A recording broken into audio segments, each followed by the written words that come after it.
ద్రాక్షారసము తాగుటలో ప్రఖ్యాతి చెందిన వారికిని, మద్యము కలుపుటలో తెగువ గల వారికిని శ్రమ. త్రాగుబోతుల్లో కూడా అంట ప్రఖ్యాత చెందిన వారు ఉంటారంట.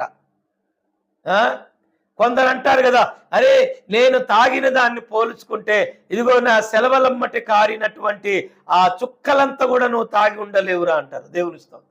అంటే వాడు త్రాగుబోతు, ఆ త్రాగుబోతు అయినటువంటి వాడంట ప్రఖ్యాత చెందిన వాడంట. దేవుని స్తోత్రం. అంటే త్రాగుబోతుల్లో వీడు గజ తాగుబోతు అంటే గొప్పోడు. దేవుని స్తోత్రం. అంటే వాడెంత గొప్పగా చెప్పుకుంటాడో, వాడెంత గొప్ప చెప్పుకుంటాడో. అరే త్రాగుబోతుల్లో నేను ప్రఖ్యాత చెందిన వాడిని, తిరుగుబోతుల్లో నేను ప్రఖ్యాత చెందిన వాడిని, ప్రజలను నాశనం చేయటంలో నేను ప్రఖ్యాతి చెందిన వాడిని, కుటుంబాలను నాశనం చేయటంలో నేను ప్రఖ్యాత చెందిన వాడిని. ఈ ఆలోచనలు, ఈ మాటలు ఎవరు పలుకుతారు, ఎవరు పలికిస్తారంటే అపవాది ఎవరిలో నివాసం చేస్తుందో వాళ్లే పలుకుతారు.